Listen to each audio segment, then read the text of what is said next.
Okay, so walk me through it. How do you actually start? So I have this half idea, and I put it in there and then You're doing it right now. doing what? Starting with a fragment. Not knowing where it goes. I was trying to explain the process. That is the process. The AI collaboration method. Episode 4, the formalization loop, finding the loop. Here's what most people get wrong. They think they need to know what they want before they start. Clear goal. Specific request. Fully formed idea. Then you go to the AI.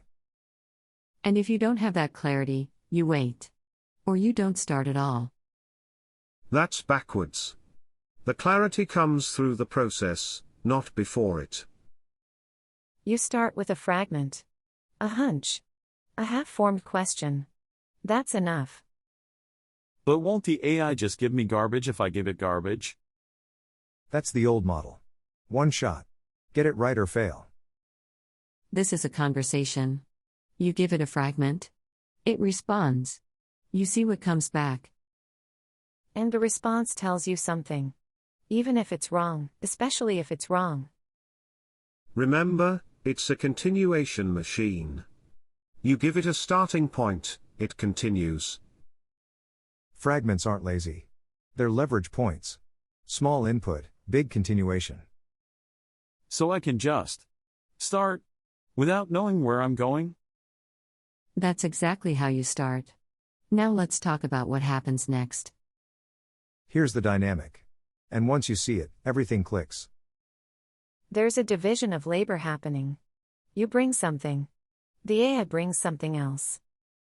Neither alone gets there. That's the key. You need both. Here's what each side contributes. You bring the fragments. The hunches. The vague sense of direction. The AI brings formalization. Connections across the compressed space. Structure. You muse. The AI formalizes. That's the basic rhythm. So I'm not supposed to be precise? You can be precise if you want. But you don't have to be. That's the point. The AI can take "I'm thinking something like" and turn it into a method you can run. It's a responsive medium. You shape it, it responds, you shape again. Like clay? Like clay that suggests shapes back to you. You push. It responds. The response gives you new ideas. You push again. And here's what's different from working alone. The connections. Remember, compressed information. The entire internet packed into parameters. When you give it a fragment, it finds connections you wouldn't find manually. That's the leverage. Not the output itself. The unexpected links it surfaces. Can you give me an example? Like a real one? Matthew has a good one. The 6 degrees thing. All right. This actually happened. Let me walk you through it. Pay attention to how casual the starting point is. That's the lesson. So I'm working on a writing project. Trying to find unexpected metaphors for a concept. Which concept? Doesn't matter. The point is, I was stuck. Obvious metaphors. Clichés. Nothing landing. So what did you give the AI? I said, I want to do Kevin Bacon thinking but for metaphors. Kevin Bacon. Like the actor. 6 Degrees of Kevin Bacon. The movie connection game. Exactly. I didn't explain further. Just that one sentence.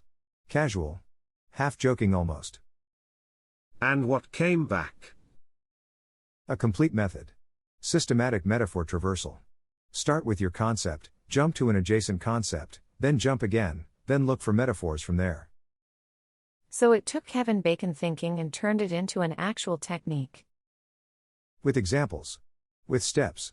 With variations I hadn't considered. And did the metaphors work? The ones you found using that method? Some did. Some didn't. But I would never have found them manually. That's the point. So your one casual sentence unlocked a whole method. That's the leverage. Connections across the compressed space. You gave it a seed, it found the network. And notice, Matthew didn't ask for a method. He made a joke. The AI formalized it. That's the dynamic. You muse. It formalizes. Even when you're not trying. But how do you know which formalizations to keep? Some of them must be wrong. That's where recognition comes back. That's where steering comes back. You scan the output. Find the thread worth following.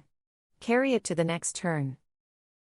And that cycle, fragment, formalize, recognize, steer, that's the loop. Let's draw it out. So you can see how the pieces connect. Here's the loop. The actual cycle. What you're doing every time it works. This is the steering we talked about. But now you see the full shape. 4 moves. Repeating. That's it. First, coax. You start with a fragment. A hunch. Something half-formed. You offer it.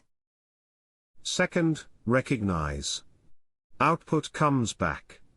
Does this land? Does it capture what you meant?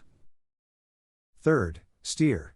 Based on what you recognized, nudge the direction. Closer to what you want. Fourth, iterate. Take what worked. Carry it forward. Begin the next turn. And then you're back at coax. New fragment. Informed by what you just learned. Coax, recognize, steer, iterate. That's actually simple. Simple to name. Takes practice to feel. The recognition is the hardest part. Knowing when it landed versus when it almost landed. But you've been building that. Trust the feel. Trust when something's close but not yours. I've been doing pieces of this. I just didn't know it was a thing. Most people have. The loop is natural. You just didn't have a name for it. Now you have a name. And a name changes things. You can do it deliberately now. Instead of stumbling into it and out of it. You can notice when you've left the loop. When you're generating without recognizing. Or when you're accepting without steering. Just letting it run. The loop is how engagement compounds. Each turn, you're sharper than the turn before. So this is the opposite of deference. This is engagement. The thing we named in episode 1. Now you see how it works. And here's the part nobody expects. It's actually fun. That's the part that surprises people. This isn't grinding. It's play. But you're working. You're making something.